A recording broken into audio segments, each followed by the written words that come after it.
Subscribe कीजिए royal teacher को education संबंधी न्यूज़ तुरंत पाने के लिए। शिक्षक दीक्षा ऐप से ले सकेंगे प्रशिक्षण। Government guidelines on private school fees issue soon. Minister Dotasra. नवनियुक्त राज्य कर्मचारियों को प्रान नंबर के लिए 1 जुलाई से ऑनलाइन आवेदन करना होगा। बैंकों में मिनिमम बैलेंस नहीं रखा तो चार्ज लगेगा, आज से होंगे बदलाव। 1 जुलाई से विद्यालय में होती थी बच्चों की चहलकदमी, जहां गूंजती थी किलकारियां, अब वहां पसरा है सन्नाटा।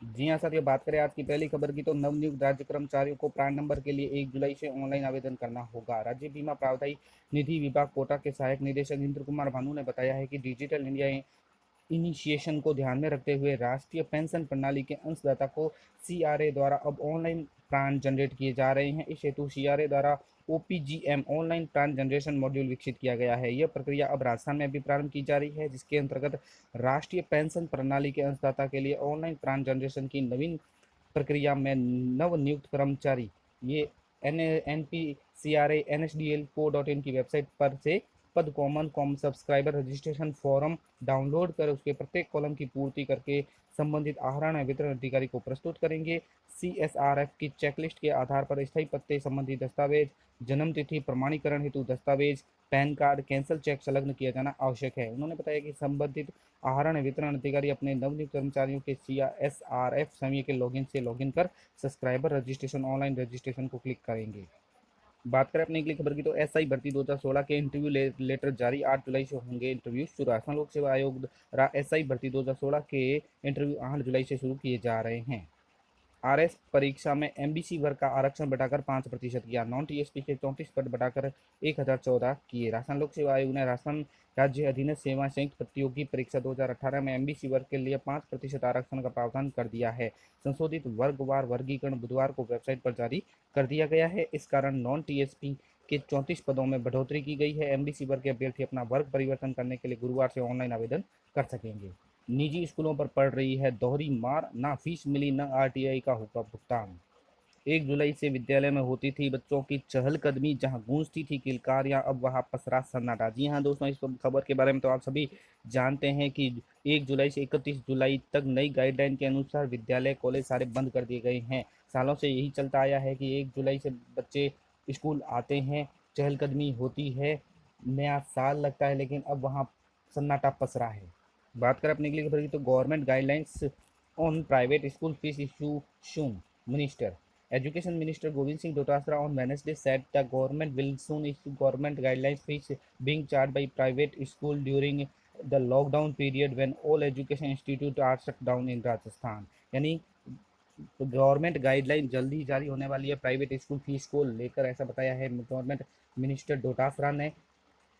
लॉकडाउन का पीरियड जब तक चलता रहा है तब फीस लेना है या नहीं लेनी है, वो शिक्षा मंत्री राज्य मंत्री गोविंद सिंह डोटासरा जल्द ही इसके बारे में गाइडलाइन जारी करेंगे।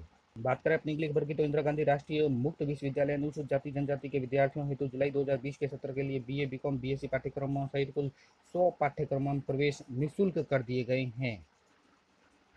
बैंकों में बदलाव, मिनिमम बैलेंस नहीं रखा तो चार्ज लगेगा। 1 जुलाई से देश भर में अनलॉक तो शुरू हो जाएगा। गृह मंत्रालय ने इससे संबंधित दिशा निर्देश जारी कर दिए हैं। इस दौरान बैंकिंग से लेकर रेलवे में कई नियम बदलेंगे। 1 जुलाई से ज़्यादातर बैंक फिर से तमाम बैंकिंग चार्ज वसूलना शुरू कर देंगे। एटीएम, कैश विड्रॉल चार्ज और minimum account balance, minimum maintenance जैसे बैंकिंग चार्ज पर सरकार ने 30 जून तक रोक लगाई थी। रेलवे में वेटिंग लिस्ट का टिकट नहीं लगे मिलेगा, जबकि कई स्पेशल ट्रेनों का समय बदल जाएगा। अटल पेंशन स्कीम में भी ऑटो डेबिट की सुविधा शुरू हो जाएगी। बैंक अकाउंट में तय सीमा से कम पैसा रखने पर एमबीसी में चार्ज लिया जाता है। जैसे एसबीआई में मेट्रो और शहरी क्षेत्रों में न्यूनतम बैलेंस 3,000 रुपये रखना पड़ता है।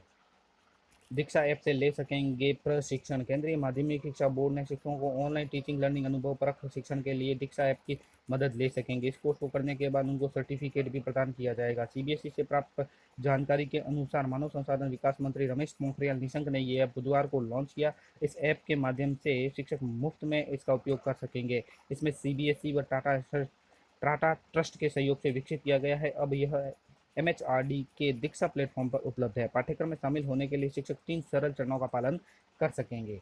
छात्रों को मिलेगा इसका लाभ। शिक्षक को मिले इस ऐप से मिले अनुभव का छात्रों को लाभ मिलेगा। इसे वह प्रायोगिक प्रणाली से छात्रों को आसपास की गतिविधियों और अन्य विषयों को समझाने में सक्षम होंगे। एक तथ्य है कि रटने से ज़्यादा छात्रों की प्रायोगिक पढ़ाई से चीज़ों को समझने में आसानी होती है, उसे लेकर अवधारणा स्पष्ट होती है। इसके संबंध में मैंने दोस्तों कल ही एक वीडियो जारी किया है। दीक्षा ऐप में पोर्टल में आपको किस प्रकार प्रशिक्षण लेना है, किस प्रकार आपको डाउनलोड करना है, वो सारा उस वीडियो में आप देख सकते हैं। अगर कोशिश करूंगा मैं इस वीडियो के लास्ट में स्क्रीन मिल जाए जिसके ऊपर क्लिक करके वो वीडियो भी आप देख सकें। साथ ही दोस्तों 10 जुलाई के बाद शिक्षक इसे सर्टिफिकेट भी प्राप्त कर सकते हैं। यदि किसी शिक्षक को कोई परेशानी हो तो इस वेबसाइट है पर संपर्क भी कर सकते हैं। धन्यवाद साथियों, वीडियो को जरूर लाइक शेयर और सब्सक्राइब कीजिए। पास में आने वाले घंटी के बटन को जरूर दबाएं एजुकेशन संबंधी न्यूज़ तुरंत पाने के लिए।